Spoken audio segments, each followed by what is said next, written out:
is the World News Network with Barry Nolan. Good evening on this most historic day, and in case you've just tuned in, brace yourself.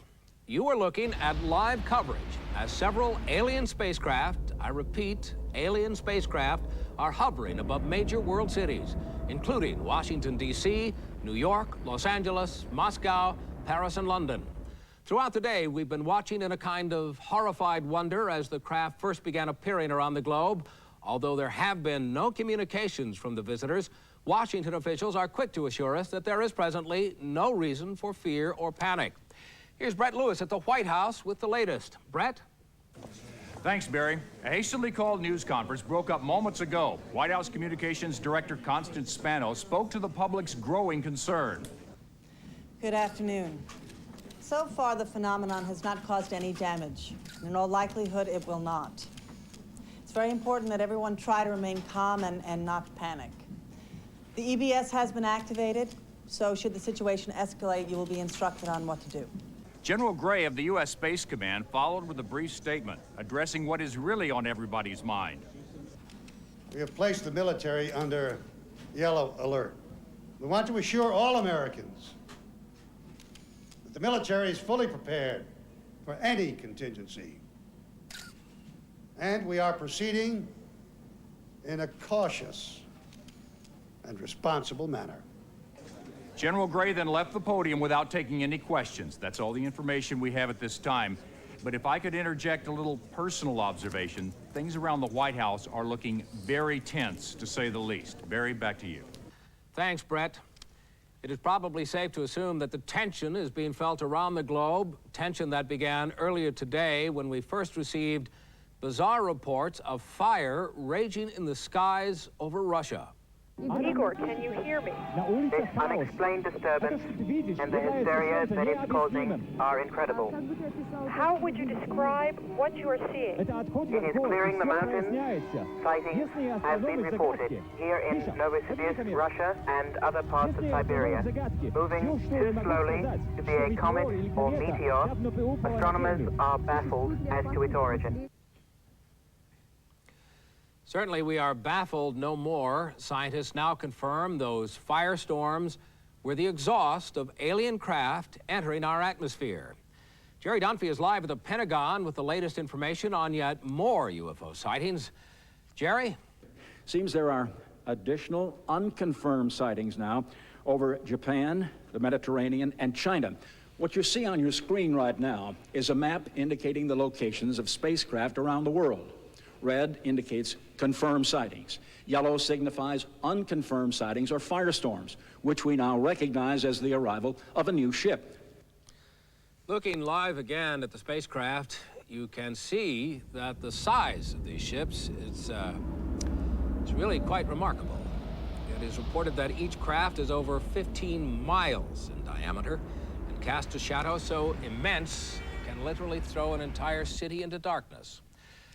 Officials continue to assure us that there is presently no cause for panic, but throughout much of the country, panic has been the order of the day. Earlier today, Ernie Anastas filed this report from New York as thousands took to the streets in a desperate attempt to escape. All right, this is New York City. This is incredible. New York City hasn't experienced this kind of panic situation since the blackout in 1968. Stay here. 1968. Look. This is impenetrable. Massive gridlock. Nobody is moving. And all of these people are just trying to get out of the city as fast as they can. Turn the camera around. Look at these people. They've packed their cars. They're throwing up on top of the trucks. They're trying to keep their families together. Look over here. There are people up here. If you look at that building, they are throwing things out the window, down to the street, trying to get them into their cars so they can get out of the city as fast as they can. And now from Washington, Colin Barkley brings us more on the public reaction. Colin? I'm here in Hyattsville, Maryland, but the scene you were witnessing is recurring all around the country as people scramble to get out from underneath the shadow of the spaceships that are blotting out the sun. Even in rural areas, they are suffering tremendous traffic jams as people are trying to reach friends and family around the country. I just have a bad feeling about this. My wife's in Indianapolis. She's pregnant. I just want to go be with my wife. If they're friendly, we can come back, right? Interesting story. This young couple you see on the videotape decided they couldn't make it to the church on time, so they got married right here in the fast lane. Now, if you're watching this at home, highway officials have asked that you stay at home until the congestion has died down. If you really must get on the road, I recommend you bring along sensible shoes. From panic and gridlock in the east to quite a different reaction in the west. In Los Angeles, there's near jubilation as residents have taken to the rooftops in celebration of our alien visitors. Wendy Walsh in Los Angeles, just what is going on there? Well, it's not the stairway to heaven, but it'll just have to do for now. Below us, we can see hundreds of UFO fanatics who have gathered on rooftops here in downtown Los Angeles to welcome the new arrivals. These signs are amazing, as you can see from the tape. We asked a few people what they were hoping to see tonight. Oh, God, I hope they bring back Elvis! In 1978, this dropped out of the sky and hit me, on top of my head. Well, I'm hoping to get them. Sorry, Wendy, I'm sorry, we're going to have to cut your report short because we are just now receiving breaking news from the Pentagon that the Air Force is, in fact, about to make an effort to contact the aliens. Our Monica Soloway is standing by at Andrews Air Force Base with more details on what is being dubbed Operation Welcome Wagon. Monica. General Van Horn and his men have been working under crisis conditions, scrambling to get the equipment needed to make this mission possible. Now, in light of our apparent inability to communicate with our visitors, Pentagon officials have retrofit this Skylift helicopter with a type of visual communications device, which they hope will be the first step in communicating with the alien craft. Now, this is not a military aircraft. This comes from the Forest Service, and it is normally used to carry tons of water to fire situations. But as you can see from this tape made earlier today, it has been loaded up with a powerful generator and refitted with these enormous light panels that are attached to the hull and onto the sides. You are watching live continuing coverage of Operation Welcome Wagon, the first physical attempt to communicate with the alien visitors. Now, it's a little hard to see here from the ground, but this night vision view is showing us the mission in progress. Any second now, you should see the Skylift helicopter turn on. There they are, 64 powerful lights on either side of the Skylift helicopter have just begun to flash humanity's first visual message to our visitors. Something's opening. Something is happening. A bright light is now coming from the craft. We can see it from here. We're feeling it pretty bad up here. Something's pushing on us. Aboard! Aboard! Aboard! Come on! Can you stop? Mission time marker 01210.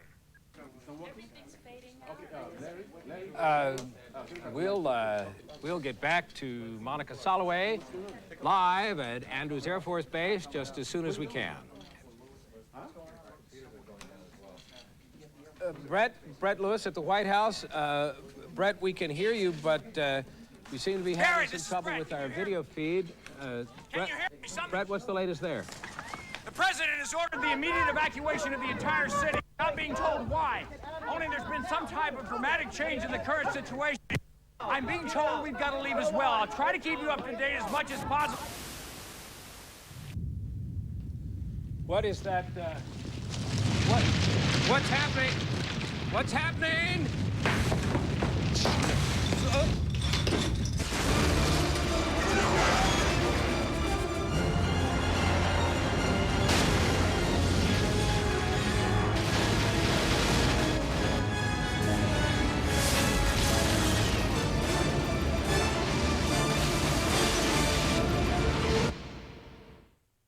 For Russia, New York, Washington, D.C., one could only imagine what would happen if they were real. And that's just the question raised in the special effects-filled summer movie Independence Day. Through the monumental efforts of filmmakers Roland Emmerich and Dean Devlin, we're given a fascinating look at what just might happen when and if that day arrives.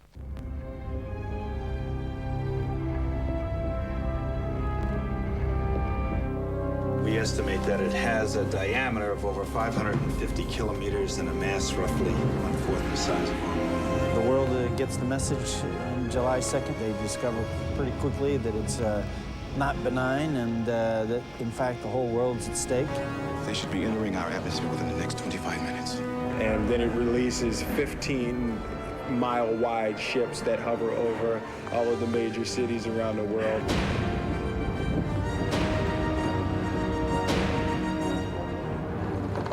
It's an earthquake.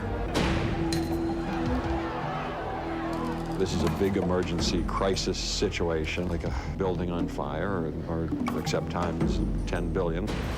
Mr. President, alien ships continue to arrive, 15 in total so far. We have to ask you to try to stay calm, and it's important for everyone not to panic. Suddenly, everybody's signals get scrambled all over Washington and all over the world. More ships have just arrived over the capitals of India, England, and Germany. They slowly get more and more information, and a signal is revealed through David. Does it? Jeff does it. He figures out what this computer signal is. They're positioning themselves all over the world. And then what? Checkmate. Echo 1, welcome wagon is in the air. Repeat, welcome wagon is in the air. I'm the one who discovers about when they're going to attack. They're using their own satellites against us. The clock is ticking. Get those helicopters away from the ship. They're responding. We are evacuating. I repeat, we are evacuating the White House. We've got to stop them! They're gonna kill us all!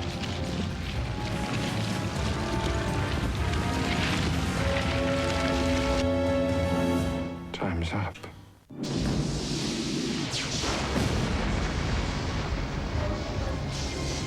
The plan is to rub everybody out by July 4th. They're not good guys, they're not bad guys, they don't like us, they don't hate us. They're simply the new tenants, and we're the cockroaches, and they want the bugs cleaned out. And action! You scared, man? No. Something you want to add to this briefing, Captain Hiller? No, sir. Just a little anxious to get up there and whoop E.T.'s ass, that's all. We have to mobilize, and as President of the United States, I got a big job. Big job. Today, we celebrate our Independence Day. Bringing Independence Day to the movie screen was no easy task. In fact, it was one of the largest productions Hollywood has ever mounted. Let's take a quick look behind the scenes and see where these aliens really came from.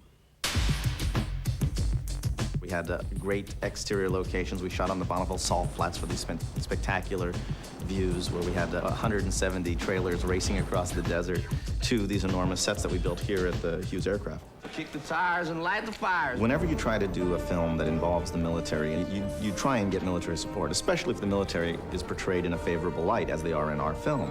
They actually helped us in making it more realistic. And once we'd kind of revised the script to a point we felt it was realistic and working, we went back and they said, great, we love it, we're all set to join you, but one little thing, can you remove any reference to Area 51? And of course, we couldn't, because we wanted to tap into pre-existing mythology about UFOs, so we can't do that without mentioning Area 51. And so because of that, they declined to support the film. President? Roland really has pulled together a very fine group of actors for this piece. It's a top-draw cast. I think we kind of tried in the whole movie, like for every little part, you know, to find the perfect actor for it and try to make the whole cast very balanced. Every character's equally important. They're not all that dissimilar from us. Hey, you guys want to see him? What are these 15-mile-long spaceships that hover over cities and create a shadow? This is unbelievable to me. There's something about that that is so exciting. Part of me just said, I have to be in this because I have to find out how they will do this. Oh, nice. I think when you do a special effect movie these days, you have to go to the limits of what technology can do, and you have to create sequences that people haven't seen. We've shot over 6,000 elements to make up over 400 visual effect shots. You have this massive cast and thrills, chills, spills. This is a classic, big-budget Hollywood picture, you know, and it just feels great to be a part of it. It really is a thrilling script. There's all of these little stories going on that kind of meet up in a wonderful way at the end.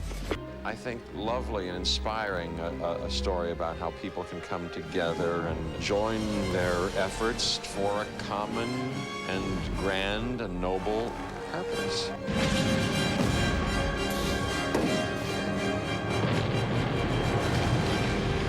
That's what I call a close encounter. Hollywood fiction? Maybe. But if not, are we prepared to deal with visitors from another world? We'll find out when we come back.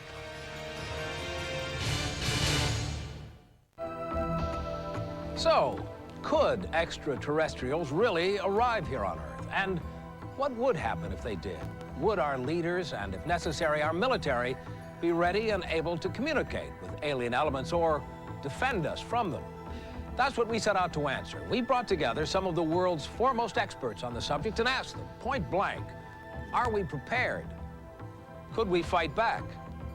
I've often wondered, what if all of us in the world discovered that we were threatened by a power from outer space, from another planet? Wouldn't we all of a sudden find that we didn't have any differences between us at all? I think Ronald Reagan and every president before or since probably knows a lot more than we don't. The real question is, what more do they know?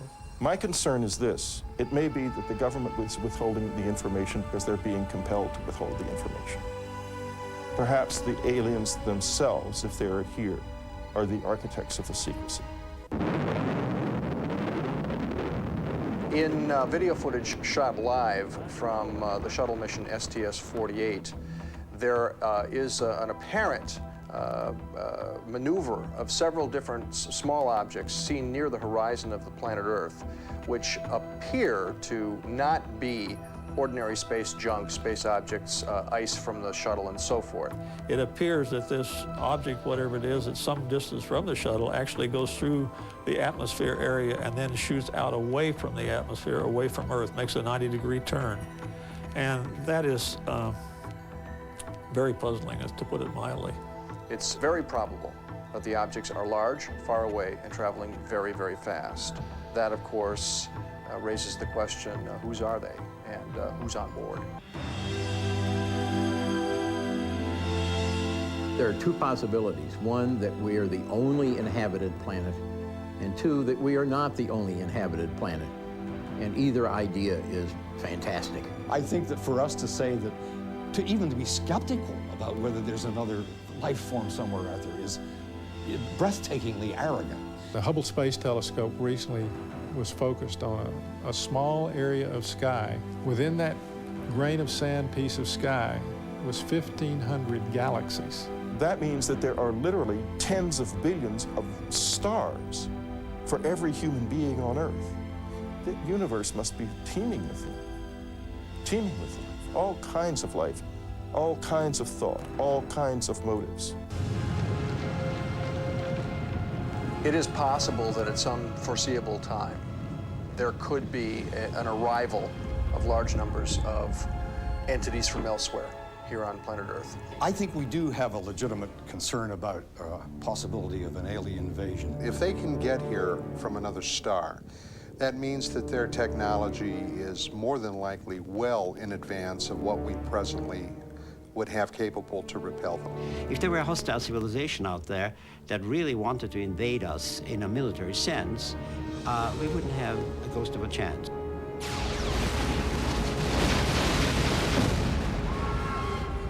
Well, I believe the Star Wars technology is a very good basis to work from to protect ourselves. It could be used out into space just as simply as it could have been to protect us here on Earth. It's my impression that even that sort of technology would not be sufficient to defend against whatever threat there may be. If these creatures coming from outer space are armed with weapons unknown to humans, all these anti-ballistic missiles may be of no use. We do not know what they possess. My opinion is that it probably would not be an overt, straightforward military weaponry attack. It would combine subtle elements of psychic influence. If I were they, I would not want to generate a whole lot of hostility on our part either, because for all our faults and all our weaknesses as a race, as a human race, we do tend to band together in the clutch and present a pretty formidable adversary. We will not go quietly into the night. We will not vanish. We're going to survive. In order to prepare for what may or may not be an invasion, I think the best way we could do it is just get everything out in the open. We're floating in physical evidence. This is no secret. It's no question. It's time to get it out of the UFO community and into the scientific community, and for the general public to realize it's real. They're here now. It's time to wake up.